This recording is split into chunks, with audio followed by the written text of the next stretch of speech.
Hey guys, I know it's been a while since I have filmed a video, but I finally got a new phone and my speaker is working okay now, so I know you can hear me.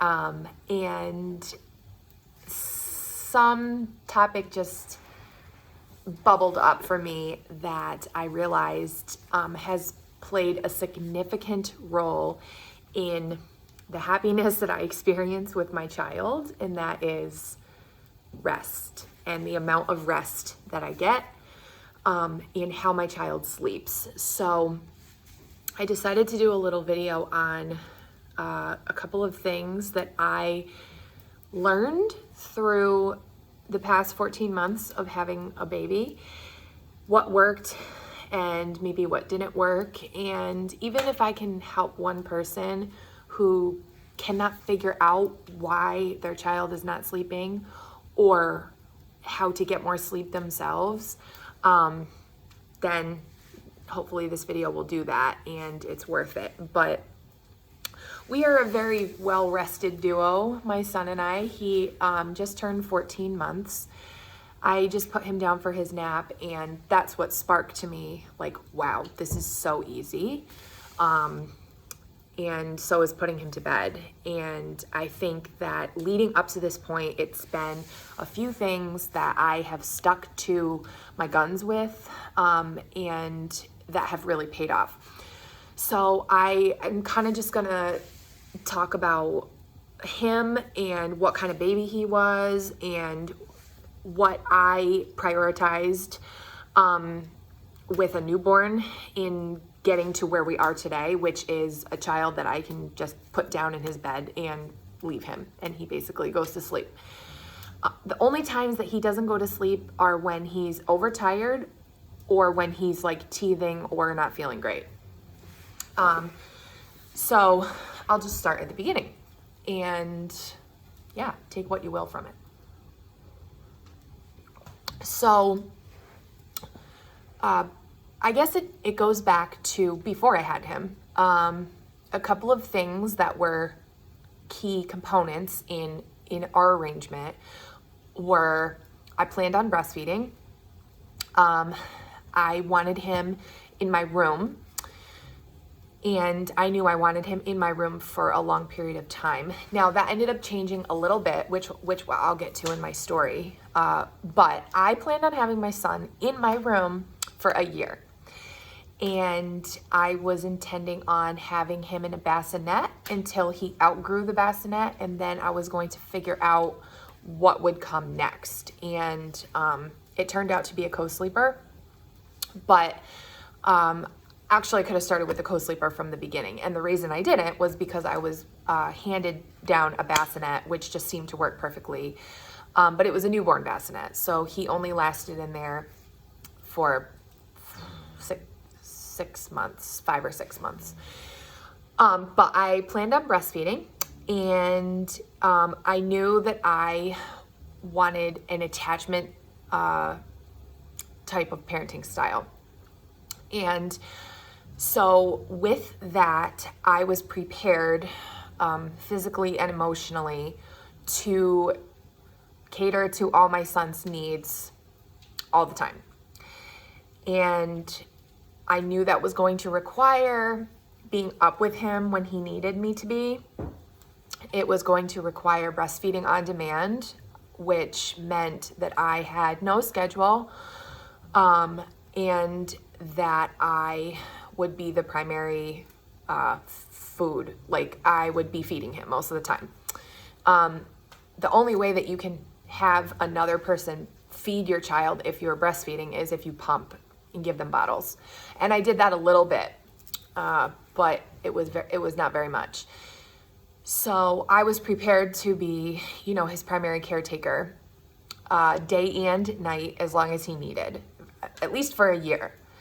And I think being in that mindset from the beginning was huge, because I was able to accept the moments that were very hard when I was tired and getting up for the 6th or 7th time in the night, because I was coming from a place of acceptance and gratitude instead of resentment and waiting for it to be over, waiting to get to the next stage. I just fully lived in each moment and knew that they were going to go by really quickly.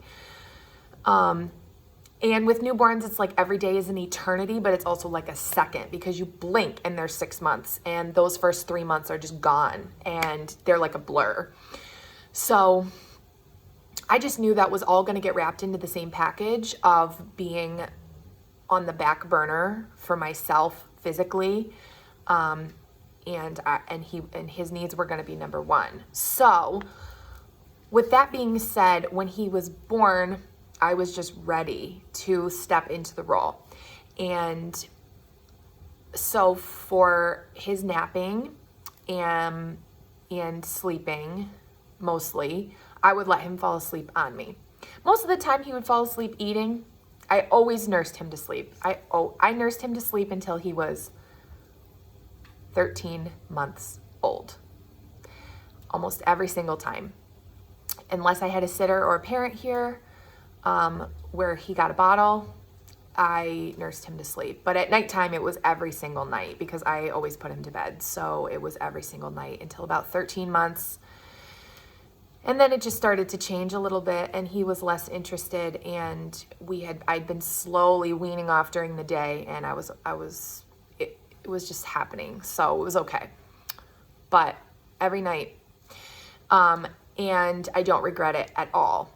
And it was what finally put him out every night. And a lot of times I noticed, especially towards the end, like the last 3 months, he did not fall asleep.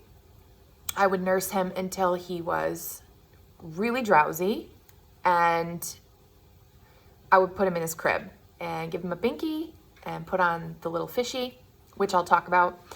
But so, napping and nighttime, I would nurse him, and I would let him sleep in my arms through the day.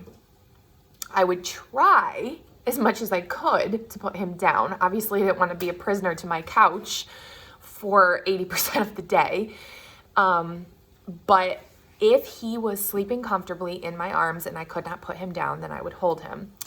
If I wasn't holding him, I would put him in a swing that was safe for newborns, like with the angle of their neck and everything, like certified sleeper kind of thing. Or I would put him in his bassinet, which wheeled around the house so I could bring it to different rooms.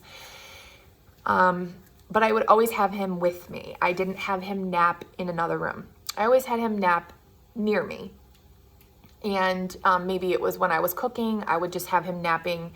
We're talking the first 3 to 4 to 5 months. He was almost like immune to noises around him, and he could like sense when I wasn't near him.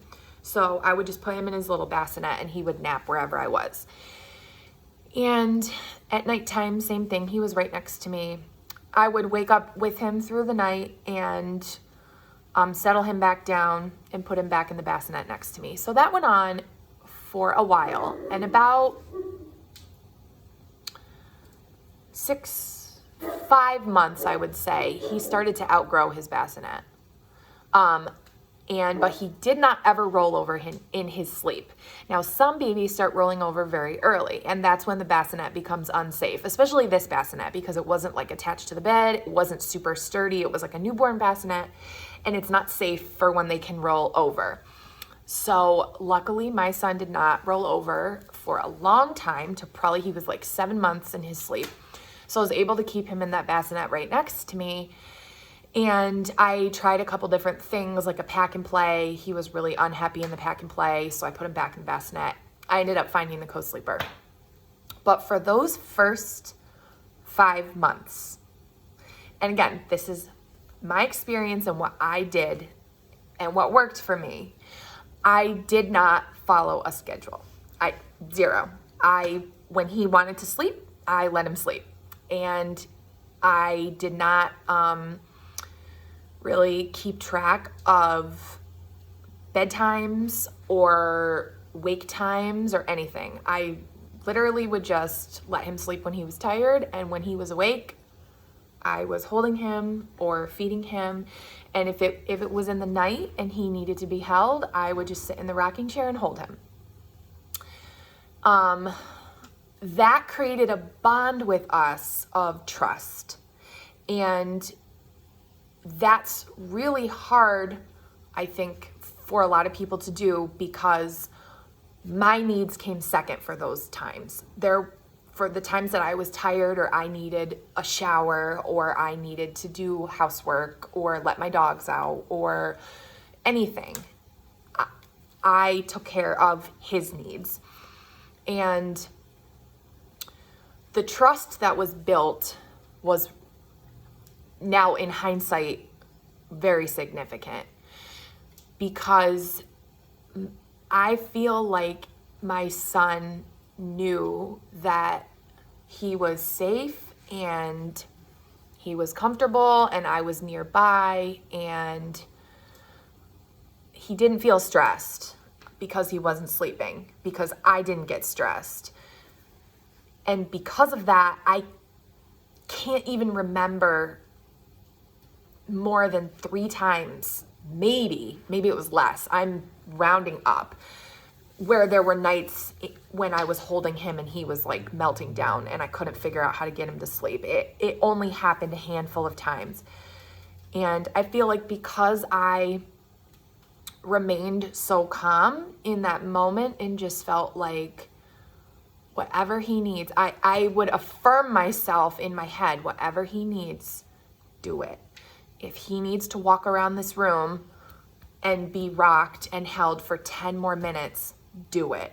If it's an hour, do it. And I remember thinking to myself, oh my gosh, I'm tired. Oh my gosh. But instead of thinking to myself, I really just want to get back in my bed and go to sleep because I'm going to be tired tomorrow and I have things to do and all that stuff, I would take those negative thoughts out of my head and stop them and say, you are his comfort. You are his safety. You are all he knows. He smells you. He needs to be held. He needs to be fed. He needs to be rocked. And you're the only thing that makes him feel safe. So this is your job, mommy. This is your job, you know? And I think that's what got me through like the beginning in those nights. Again, there was very few of them. But the frequency of being up was insanity. My son cluster fed so much.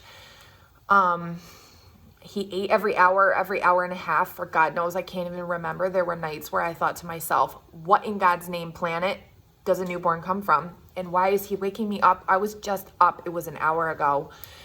And any moms know, like, the beginning of the feeding is when you start the count, you know? So if he ate for 30 minutes, it was like if he was up every hour, it wasn't even 30 minutes between feedings for me to get a break.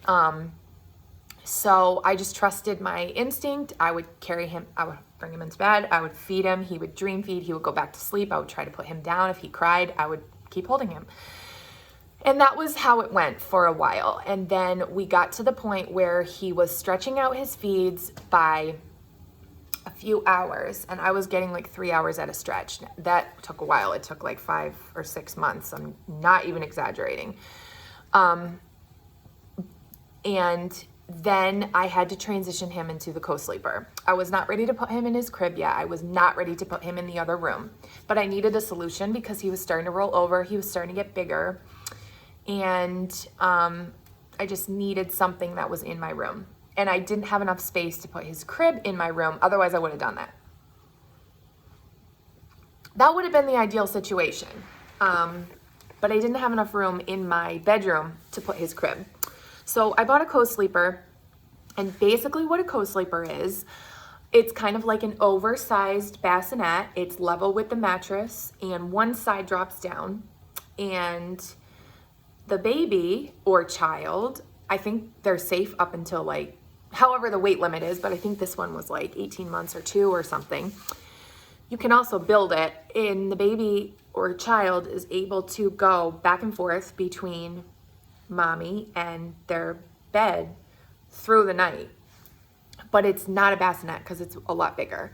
So they're safe because it can hold their weight. And obviously you have to have a child that's not going to crawl out. Like Mickey has never had any interest in getting out of anything.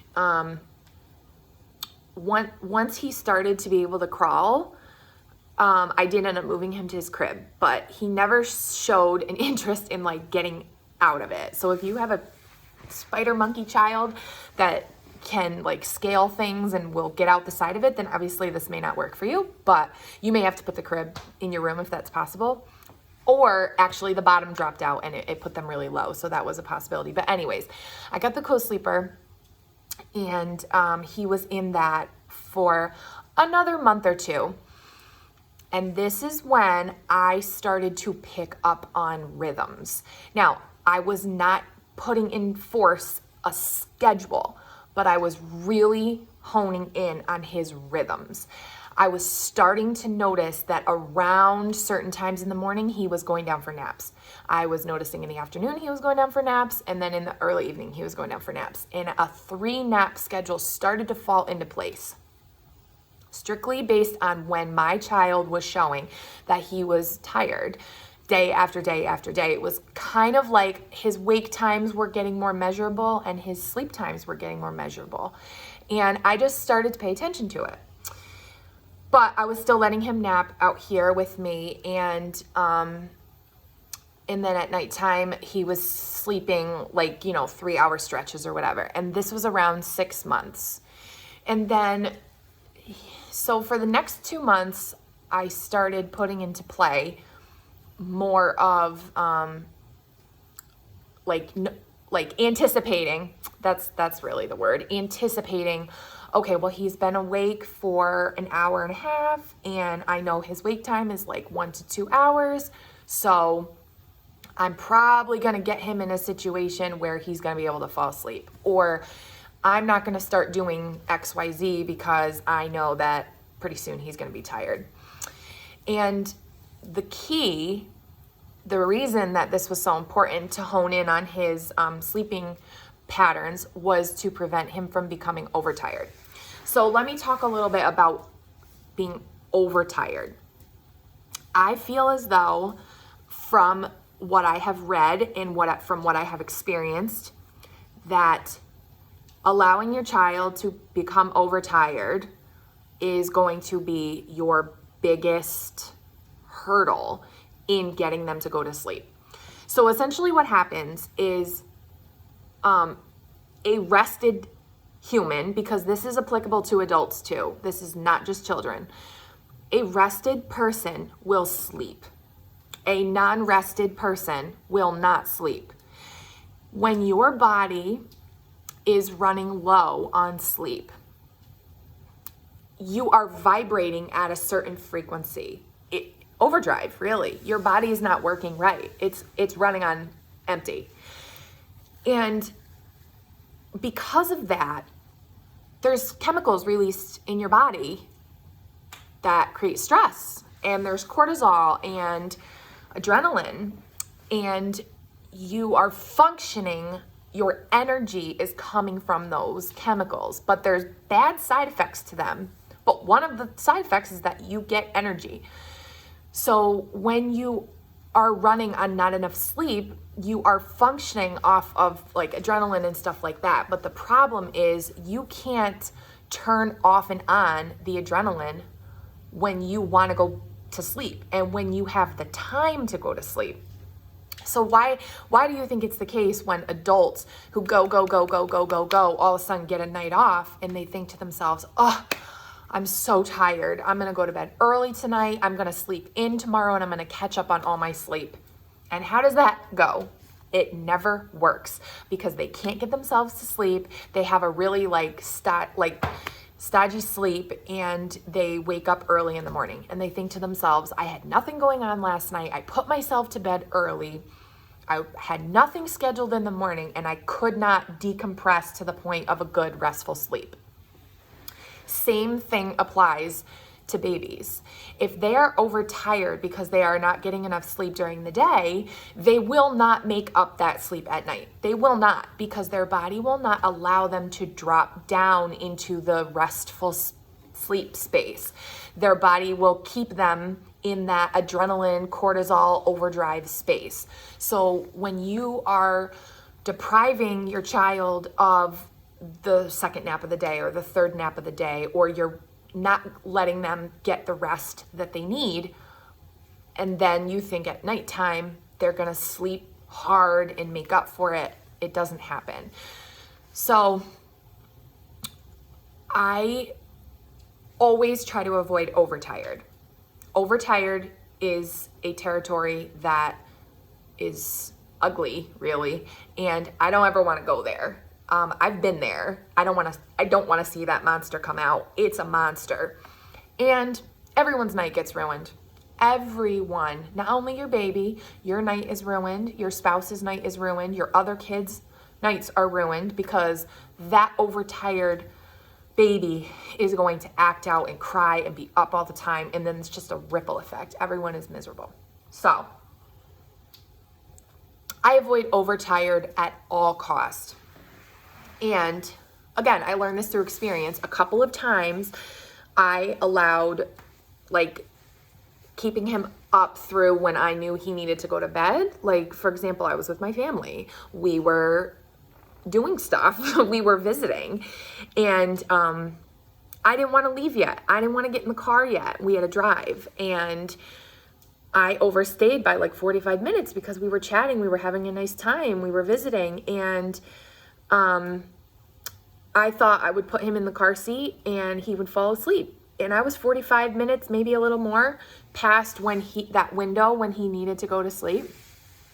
And he cried an hour and a half the way home. Like, it was misery. And I don't mean just cried. I mean, like, broke the windows crying. And there's nothing you can do. We were sitting in this car and it was pure hell. I felt so bad because he was like hyperventilating, and it was my fault because I wanted to visit with my family. And I said to myself, I will not do this again. This was my fault. And this child is helpless because it's my job to put him to sleep when he needs to go to sleep. So the fact that I kept him awake for 45 more minutes so I could enjoy my family was selfish. This child is now overtired. He's hyperventilating. He's not going to sleep well tonight, and it's going to take me a whole day and a half to catch up on this. So I have learned through experience. This is not all hypothetical, but I have read a lot of hypothetical stuff, and the overtired thing is just a bear. It's really bad. So I noted that night, I don't want him to be overtired, and I need to stay ahead of him going to sleep when he needs to. So at that point, in that age, he started to show some physical signs of when he was going to be tired. I could tell when he was starting to get tired. And for my son, it was playing with his hair.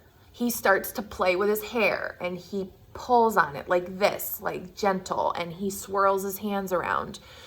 When that happens, we've got 15 minutes. He needs to be really like in near a sleeping situation, 15, maybe 30. But he also gazes off. Whatever. If he's in his high chair and I'm feeding him dinner late, and he starts staring off like this, he's tired.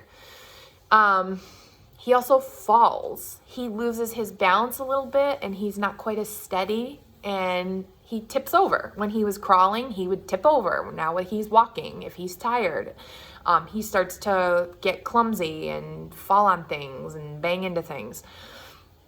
So those are like 3 of the main things that he shows. And I also know his wake times because I honed in on them. And now I know he wakes up in the morning and he's got about 3 hours before he's going to need to go down for a nap. Now we can be a little more flexible in the afternoon. He can be awake for more like 4 hours and then he needs to go down for a nap.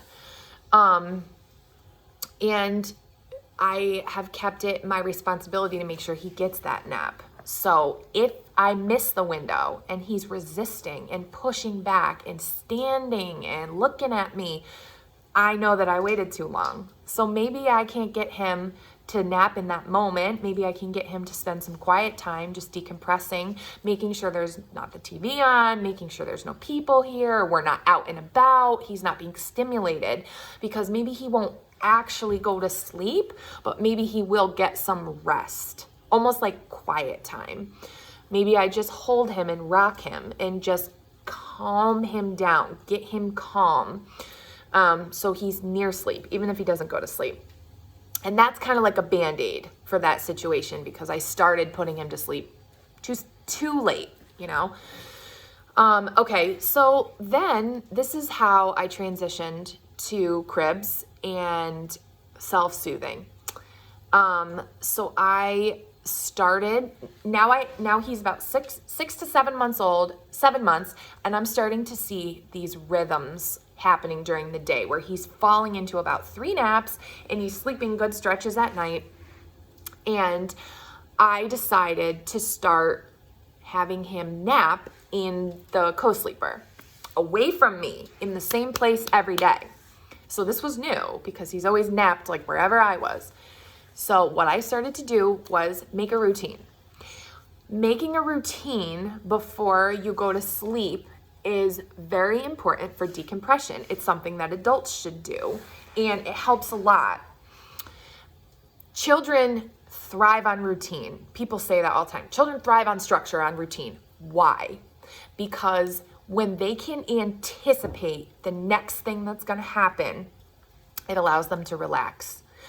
When they know what's coming next, it allows them to relax. When they don't know and things are different and they're paying attention in observatory mode, then they're on alert and then they're not able to decompress. So by doing the same thing every day for nap time and bedtime, you're allowing your child to anticipate the next thing that's coming, which in turn allows them to relax, which in turn, by the time you put them down to go to sleep, they have decompressed a little bit. And it's unbelievable to watch. It's so cool. So I watched some YouTube videos, I read a book, and I paid attention to my son. I watched him and I let my instinct take over. And in doing those things, I was able to see that 3 to 4 to 5 little things every single time I was going to put him down would have an amazing outcome as to how easy it would be to get him to decompress and go to sleep. So when I started having him nap in the co-sleeper, it was in my bedroom. I would zip up the side, so obviously he couldn't crawl onto the bed, but I would say to him, as we were walking down the hall, I would say to him, buddy, you're tired. It's nap time. It's nappy time. You know, I would just repeat myself, or it's bedtime. But at first I just did naps. So I would say, Bubby, it's nap time. It's nap time. It's nap time. I would get him used to hearing that word. And then I would change his diaper and I would go into my bedroom and I would bring a bottle or nurse him and I would walk around and close the blinds, and I would say to him, it's nap time, we're gonna go to sleep, it's nap time, and I would close the blinds. So he would watch me make the room dark, and then I would go and sit in the chair and feed him, and then either he fell asleep in my arms, or if he didn't fall asleep in my arms but he was really drowsy, I would put him in the bassinet and I would give him a binky. And I would turn on this little fishy. Now it's like this little thing where you push its belly and it sings like lullabies, and it plays for probably like 2 minutes. And at first, the first couple times I did it, he was just like, what's happening? What's going on? He didn't know, you know? And I would put him in and then I would leave and I would listen, and he would cry a little bit and I would wait a minute or two and then I would go back in, and if he needed to be picked up, I would pick him up. And I would say, Bubby, it's nap time. You're tired. Mommy's right here. Mommy's here, you know. Personally, I was not comfortable letting him cry in there for 5 minutes, 10 minutes, 15 minutes. No. I was not comfortable letting him cry himself to sleep. And that's a personal preference. But something that just popped across my eyes recently was a study that a woman did on self-soothing for babies. And it was a 3-night study. And cortisol levels, they tracked the cortisol levels in the mother and the baby. And the first night, the baby's crying, the mother is crying, stressed, high stress for both. The second night, the baby's crying, high stress level. The mom, high stress level. The third night, the baby's not crying. The mother's stress levels goes down. They think the baby is self-soothing. It's now going to sleep. No. The baby's stress levels were higher on the third night than the first 2 where they cried, because the baby learned that the mother wasn't coming. And that's why they didn't cry. They were not calm and self-soothing. A baby doesn't self-soothe. They understood that the mom wasn't coming when they cried, so that's why they didn't cry. And I didn't feel comfortable. So I never let him cry. And I would give it 30 minutes all in. And if he was still not sleeping, I aborted the nap. I did not waste 2 hours of my day. I didn't force him. But once I put him down, I played the fish. I would walk out of the room. If he cried, I would wait a minute or 2 until he seemed like he was getting distressed. I would go in. I would say, hey, Bubby, it's nap time. I'd put his binky in. I'd play the fish again. If he was sitting up or, reaching for me, I would pick him up. I would hold him. I would go sit back in the chair. I would rock him. I would nurse him. I would do whatever till he went back to sleep. I would put him back down. I would leave. Let's say 3 or 4 minutes went by. He cried again. I would go back in. I would say, Bubby, it's okay. Mommy's here. Mommy's here. Mommy's here. It's nap time. You're okay. I would hold him if he needed to be hugged, if he needed to be held. I would pick him up and do it. And I'm not even kidding. It was less than 4 days. And it was to the point where I would do the things. I would say, it's nap time. I would change his diaper. I would feed him a bottle. I would put his binky in. I would close the blinds, turn the lights off, put him in his bed with the binky and turn on the fish and walk out. He would go to sleep. 4 days. Within 7 days, within 1 week, I was like, this is pretty much, it's done. And I started doing it for all the naps. So then I did that for maybe, 3 or 4 weeks. And then I decided at about 8 months that he was ready for the crib at night. He was starting to crawl. He was getting really active. And at nighttime, mostly, when my husband and I were trying to go to bed, he was paying too much attention to us. We were distracting. I might put him to bed at 7 or 8 o'clock or whenever he was showing. He was tired, 9, 10 o'clock, didn't care. Paid attention to his patterns, not the time on the clock. And when he was showing he was tired, I would bring him in and put him to bed. But then, 10, 11 o'clock, my husband and I would want to go in and whisper to each other and get in bed, but we would make noise brushing our teeth. And he started to wake up, and it happened a couple nights where we were like, okay, he's really paying too much attention to us, so we got to put him in the crib. But I had already established the routine during the afternoon naps, so I knew that I was going to do the same exact thing, but at nighttime.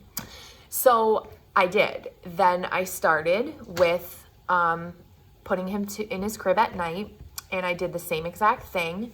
I came up with a routine. It's very simple to have a routine. It does not need to be a 20-minute, listed out routine. All it needs to be is that when you do those 3 or 4 things in succession, your little baby brain says, ooh, we do this, then I go to sleep. And that's all they have to just pick up on, the fact that they can start to decompress because mommy's gonna put me to sleep. So I bring him in his bedroom, I put the shades down, I say it's bedtime, I change his diaper, I put on the sound machine. In his bedroom, he has a sound machine, so that's huge. The sound machine is so important. I never used the sound machine until I started to do the nap thing, but I realized that you can incorporate that as early as possible. I mean, that thing is amazing because they register that noise to be resting time. So I would put on the sound machine, feed him, and I started using sleep sacks. Sorry, my dog is barking if you can hear that. I started using sleep sacks to put him in his bed because it's kind of like a blanket. And getting him in the sleep sack, now in hindsight, has become the most significant part of the routine where I see him change from like, okay, and then I put him in the sleep sack and he's like, he's here.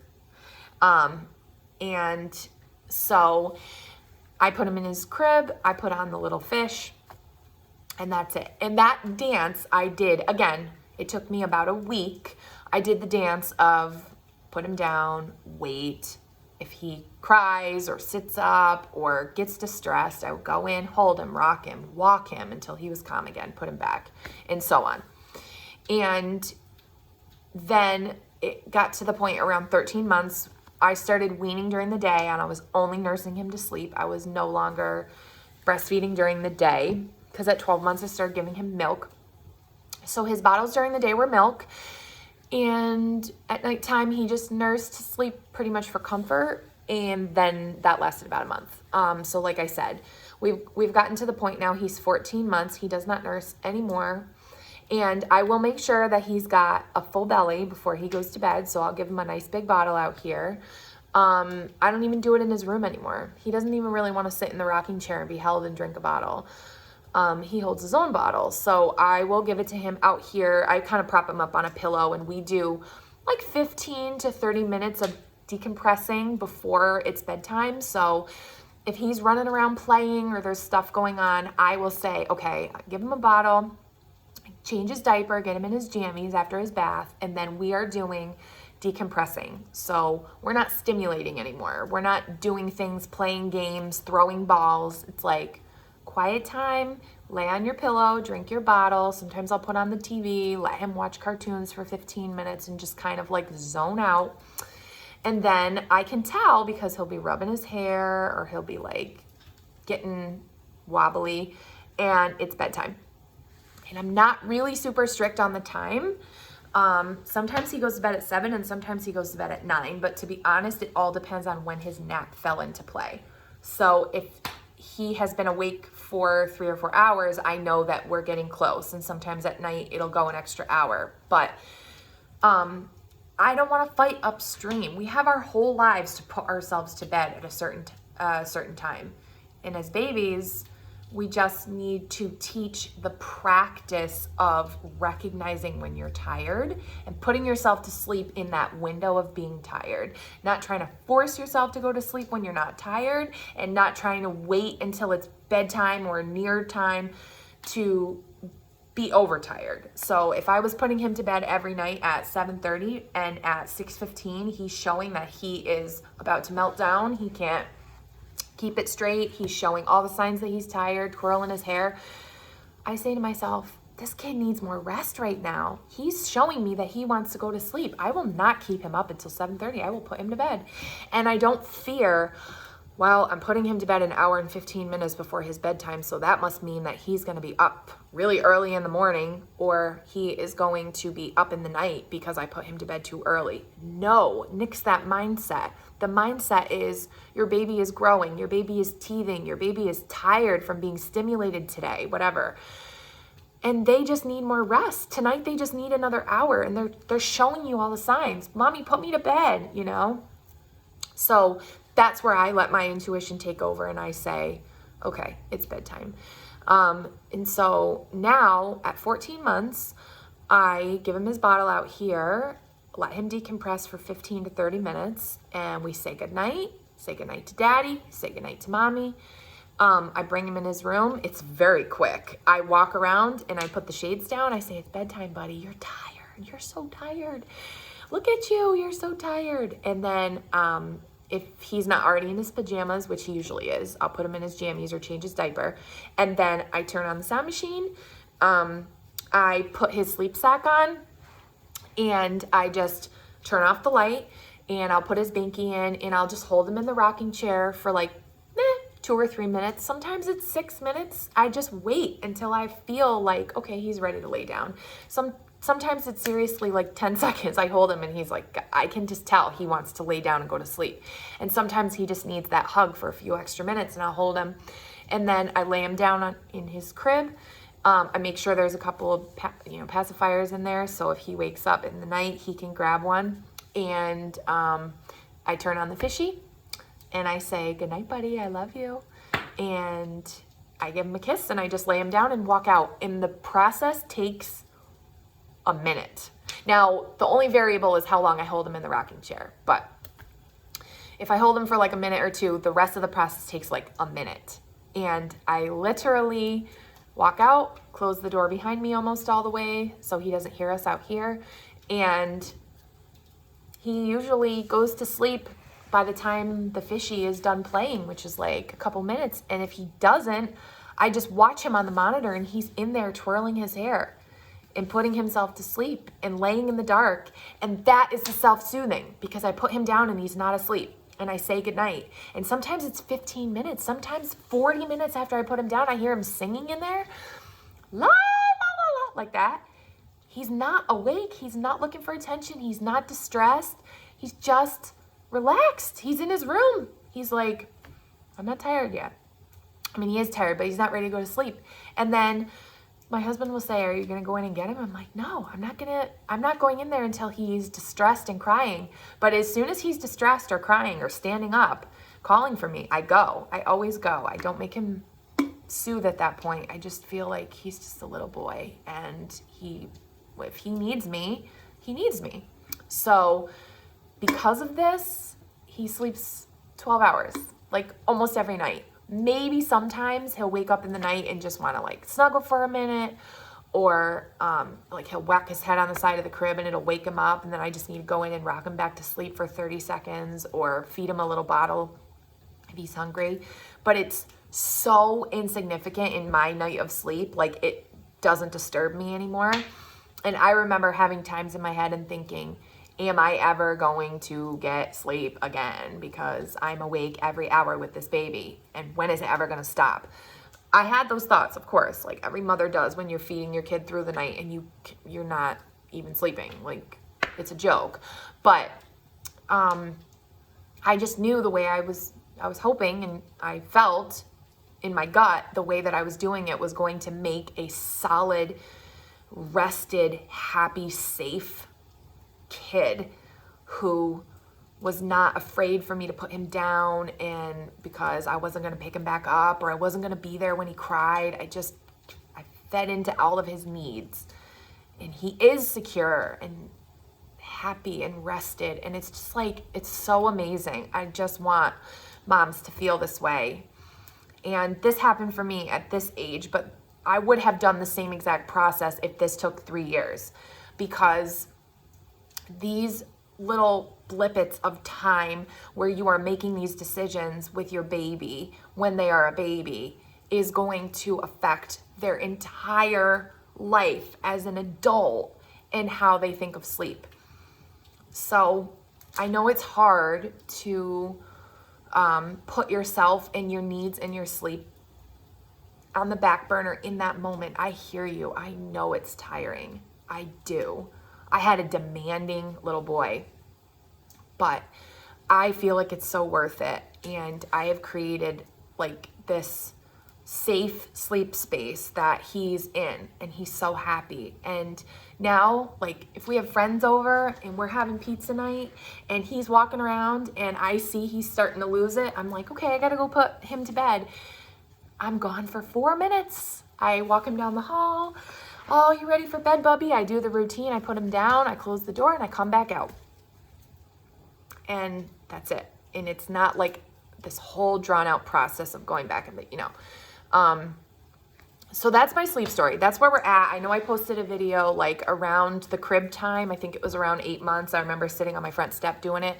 And this is kind of like a follow-up to that of 6 months later, how it's going. And that's what I do. So hopefully that helps you, gives you a little peace of mind. Hang in there for the moms who are in the first 3 months, the first 6 months, the first 9 months. It's so stinking hard. You do not know if the decisions that you're making are going to pay off. You do not know like what it's doing to your baby until way down the line. So I hope it gives you a little reprieve or like just a little foresight as to what happened with me and my son, and maybe that will happen with you, or if there's something you can change, like really get that third nap or that second nap, or make sure you're, whatever aligned with what you're struggling with. Hopefully it helps you. And I will probably follow up in 6 months. So thank you for watching.